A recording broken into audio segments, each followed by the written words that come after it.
La carga del kilómetro 83. Lo que voy a contar pasó en 2007, cuando yo trabajaba moviendo mercancía de noche entre Durango y Zacatecas. No me dedicaba a contar historias, ni a exagerar lo que veía en la carretera. Al contrario, siempre he sido de los que buscan una explicación lógica para todo. Por eso me tardé tantos años en aceptar que aquella madrugada no fue cansancio, ni sugestión, ni una mala pasada de la oscuridad. Fue algo real, algo que todavía hoy me despierta sudando y me obliga a revisar 2 veces el espejo del cuarto antes de dormir. La idea general de este relato está inspirada en el texto que compartiste, pero cambié protagonistas, lugar, época y el desarrollo completo para darle una esencia propia. En ese tiempo yo manejaba un Torton refrigerado. Transportaba carne empaquetada para varios negocios pequeños y, por ahorrar tiempo, muchas veces tomaba rutas estatales poco transitadas. Eran caminos largos, de pavimento viejo, con tramos donde la señal de radio se iba por completo y uno se quedaba acompañado solamente por el motor, las luces altas y el ruido del remolque. Aquella noche había salido tarde de Fresnillo por una demora en la carga. Mi destino era un poblado a las afueras de Durango, y si no entregaba a tiempo me descontaban el viaje. Cerca de las 2 de la mañana comenzó a llover. No era una tormenta fuerte, sino una lluvia fina que ensuciaba el parabrisas y deformaba todo lo que alumbraban los faros. La carretera estaba vacía. Ni un auto, ni una gasolinera abierta, ni casas a la orilla del camino. Solo cerros negros, monte bajo y postes viejos que aparecían y desaparecían entre la neblina. Recuerdo bien el kilómetro porque después lo memoricé como quien se aprende una maldición, 83. Allí vi por primera vez a la muchacha.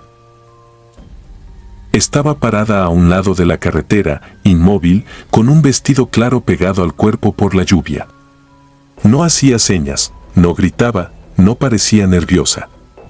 Solo estaba ahí, mirando hacia el asfalto como si me hubiera estado esperando desde antes de que yo doblara en esa curva. Frené por reflejo. No suelo levantar gente en carretera, menos de noche, pero verla sola en medio de la nada me revolvió el estómago. Pensé que quizás había sufrido un accidente o la habían abandonado. Me orillé unos metros adelante. Cuando bajé el vidrio, sentí un olor raro, como a drenaje tapado mezclado con humedad vieja. Ella caminó hasta la puerta del copiloto sin apresurarse. Era joven, de no más de 20 años, muy pálida, con el cabello negro pegado a la cara. Lo primero que me inquietó fue que no temblaba de frío. Le pregunté si estaba bien. Ella tardó demasiado en responder. Luego dijo que necesitaba que la llevara al entronque del pueblo de San Jerónimo. Su voz era baja, pero no sonaba cansada ni asustada. Sonaba hueca, como si hablara apretándose la garganta. Le abrí la puerta. Subió despacio. En cuanto se sentó, la cabina se enfrió de golpe. No hablo de una sensación nerviosa. Hablo de frío real, como si hubiera abierto un congelador industrial. Revisé el tablero pensando que el sistema de refrigeración del camión estaba fallando, pero todo marcaba normal. Seguimos avanzando. Ella no miraba por la ventana ni me hacía preguntas. Solo llevaba las manos juntas sobre las piernas, con los dedos entrelazados. Yo intenté conversar un poco para romper la tensión. Le pregunté de dónde venía, si alguien más estaba con ella, por qué estaba sola a esa hora. Sus respuestas eran cortas, raras, sin sentido. Dijo que venía de más atrás, que si la estaban esperando y que no podía llegar tarde otra vez. Ese otra vez me dejó incómodo. A los pocos minutos empecé a notar algo peor. El olor dentro de la cabina cambió. Ya no era humedad. Era un olor dulzón, pesado, imposible de confundir para alguien que llevaba años transportando carne, olor de descomposición. Abrí un poco mi ventana. Pensé que venía de la caja refrigerada.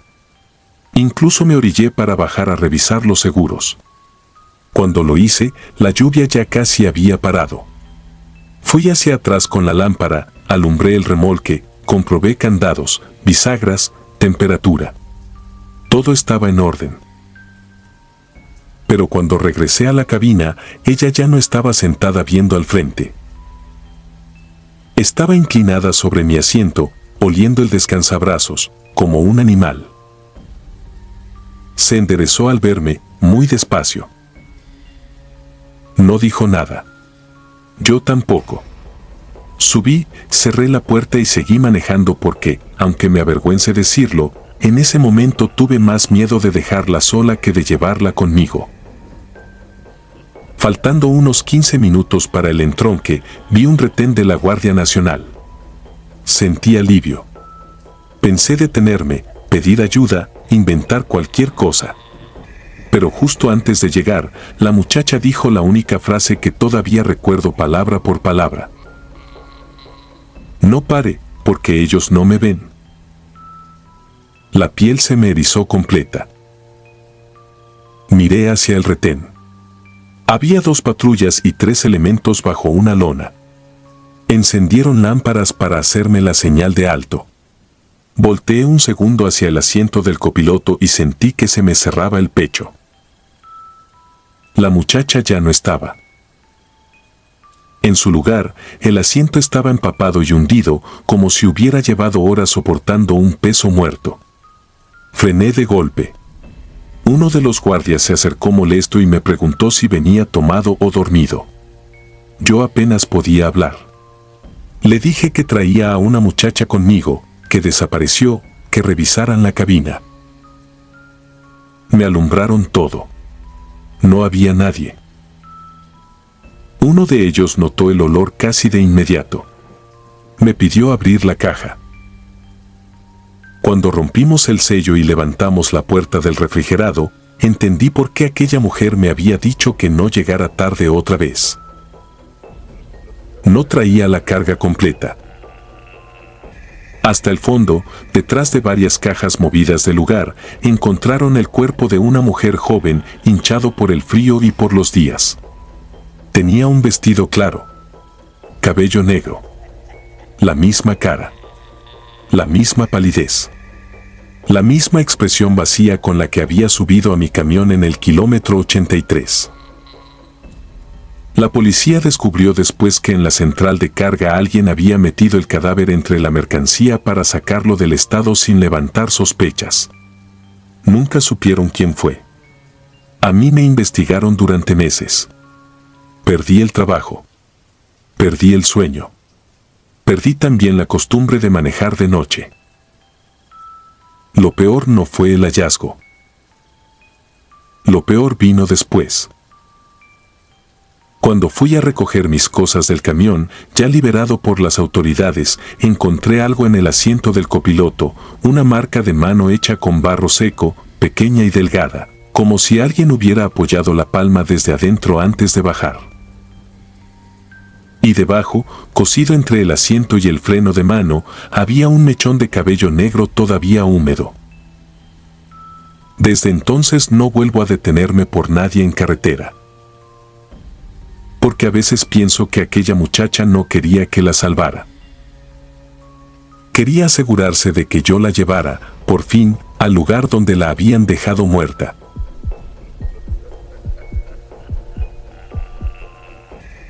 El retén de los muertos. Tomé como base el texto que compartiste para crear una historia nueva, con protagonistas, lugar y hechos distintos, pero conservando esa sensación de terror camionero realista que buscabas. Me llamo Julián Ortega y durante casi 9 años trabajé manejando tráiler por la carretera federal que cruza el norte de Zacatecas rumbo a Coahuila. En ese oficio uno aprende a vivir con el sueño, con el riesgo de asalto, con las fallas mecánicas y con la idea constante de que, si algo sale mal en la madrugada, está solo. Pero de todo lo que me pasó en la carretera, hubo una noche en 2019 que me hizo dejar el volante para siempre. No fue un asalto ni un accidente. Ojalá hubiera sido algo así de simple. Aquella vez llevaba un cargamento de refacciones automotrices. Había salido de Aguascalientes ya entrada la tarde y debía llegar al amanecer a Monclova. Era un viaje largo, pero no especialmente pesado. Ya conocía buena parte del trayecto y por eso iba relativamente tranquilo. Incluso me acuerdo que compré café en una gasolinera cerca de Fresnillo y me puse a escuchar música para mantenerme despierto mientras caía la noche. Pasadas las 11 vi luces detenidas más adelante. Primero pensé que era una revisión de rutina, pero al acercarme noté patrullas, ambulancias y varios carros destrozados a un lado del camino. Un choque fuerte. Habían cerrado el paso y los agentes estaban desviando el tráfico. Un oficial me dijo que la circulación estaría detenida varias horas. Saqué el celular para revisar otra ruta. El mapa me sugería volver varios kilómetros y tomar un rodeo larguísimo. Eso me haría perder la entrega y, peor todavía, meterme en una penalización de la empresa. Mientras esperaba, vi que otros conductores comentaban sobre una brecha que cruzaba por un antiguo camino minero y volvía a conectar con la federal más adelante. Uno dijo que estaba fea, otro que sí se podía pasar si ibas con cuidado. Dudé. Debí regresarme. Hasta hoy sigo pensando en eso. Entré a la brecha poco antes de medianoche. Al principio todo parecía normal. Era un camino de terracería ancho, seco, lo bastante firme para que el tráiler avanzara sin atascarse. A los costados solo había monte oscuro, lomas bajas y cercas viejas. No se veía una sola casa ni una luz en kilómetros. Apagué la música para concentrarme mejor. El motor sonaba demasiado fuerte en medio de ese silencio.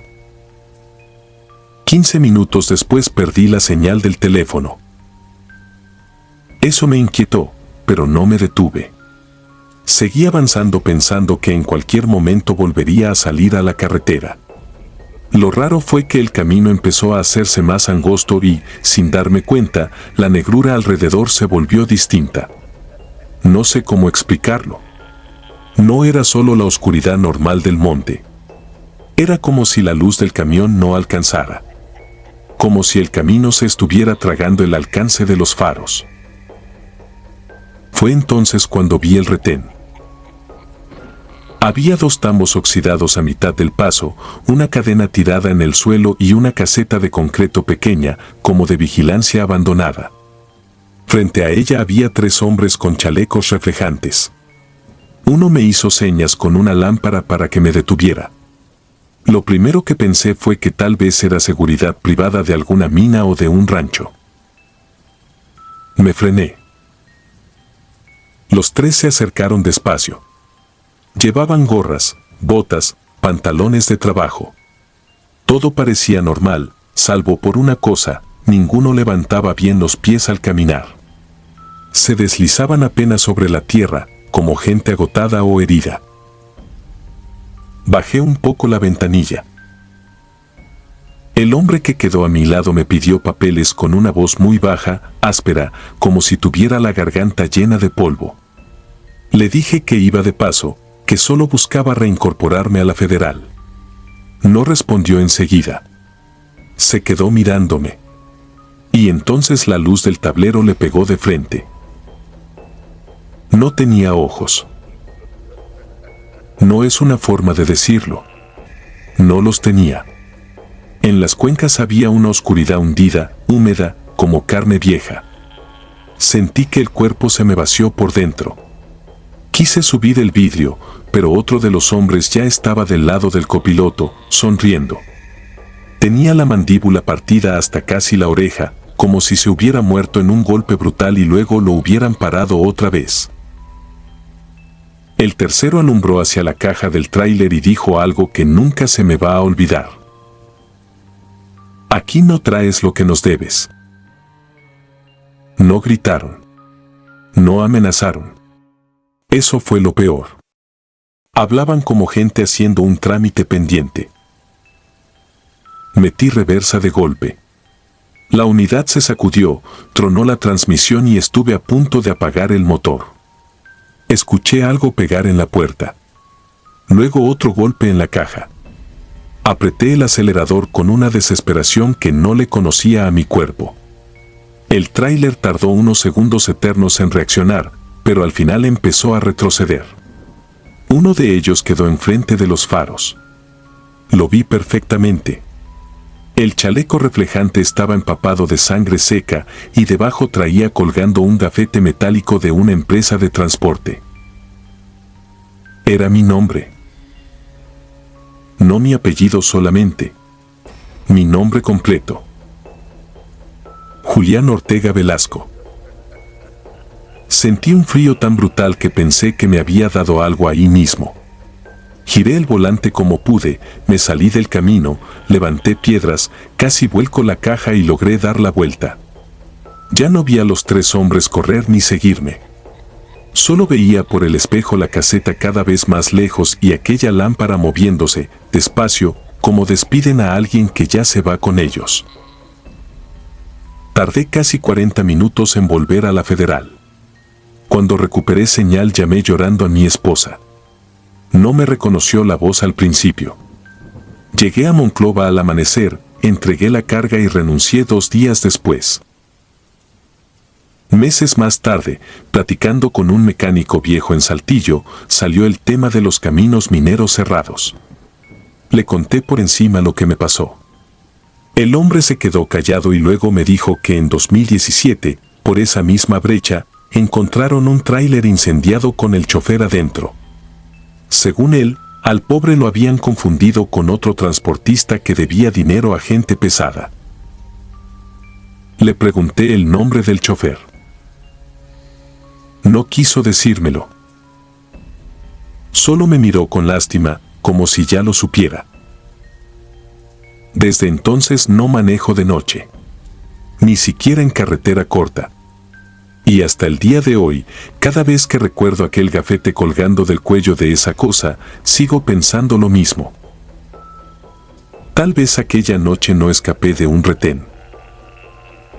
Tal vez vi el lugar donde ya me habían detenido antes. Suscribirte y darle like ayuda mucho a este canal. Si ya has escuchado mi contenido antes, te ha gustado y estás disfrutando lo que escuchas en este sector, te agradeceré que presiones el botón de suscribirse. Sin más interrupciones, continuamos. Los colgados del tramo 41. No me gusta contar esto. De hecho, durante años hice lo posible por enterrarlo, como si al no decirlo pudiera convencerme de que no pasó. Pero pasó, y todavía hoy, cuando manejo de noche por carretera libre, evito mirar demasiado tiempo hacia el monte. Hay cosas que uno ve una sola vez en la vida y aún así le alcanzan para arruinarle el sueño durante décadas. Esto me ocurrió en 2013, cuando yo trabajaba moviendo carga entre Durango y Tamaulipas. Llevaba años en el volante y ya conocía bien esa rutina de comer mal, dormir poco y aprender a distinguir, por puro instinto, cuando una carretera está normal y cuando trae algo raro encima. Esa noche regresaba solo, con la caja vacía, por un tramo largo al norte de Zacatecas. Había salido tarde de una bodega y mi idea era avanzar lo más posible antes de amanecer. No quería detenerme, no quería gastar tiempo y, sobre todo, no quería quedarme varado en un tramo solitario. Ya llevaba muchas horas manejando cuando empecé a sentir una presión incómoda en el estómago. Luego se volvió una urgencia insoportable. Pensé aguantar hasta la siguiente gasolinera, pero el letrero más cercano marcaba casi 50 kilómetros. No me iba a dar tiempo. Así que hice lo que muchos traileros hacen aunque no lo digan, busqué un acotamiento medianamente seguro, bajé con el celular en la mano y me metí unos metros entre la maleza. La noche estaba demasiado quieta. Eso fue lo primero que me incomodó. No se oían grillos, ni motores a lo lejos, ni viento moviendo ramas. Nada. Solo mis botas hundiéndose en la tierra suelta y mi propia respiración. Alumbré hacia adelante con la linterna del teléfono y vi nopales, ramas secas y troncos retorcidos. El haz de luz apenas abría un pedazo de oscuridad y todo lo demás seguía tragado por la negrura. Mientras estaba ahí, escuché algo.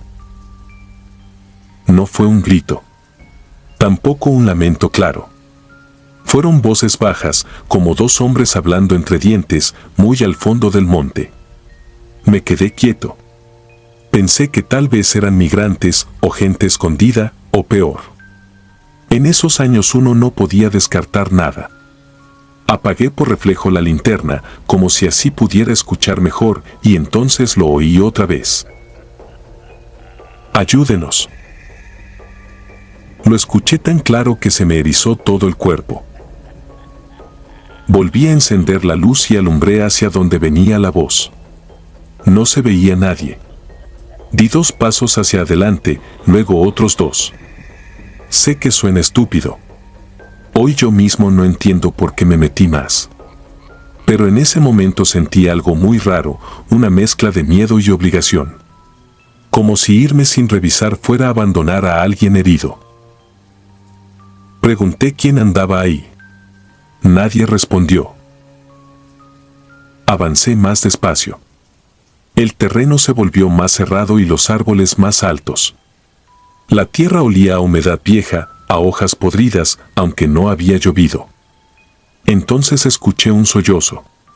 No cerca. Arriba. Alcé la luz. Vi primero unos pies desnudos balanceándose muy poco, casi nada, como si apenas los moviera el aire. Tardé unos segundos en entender lo que estaba viendo.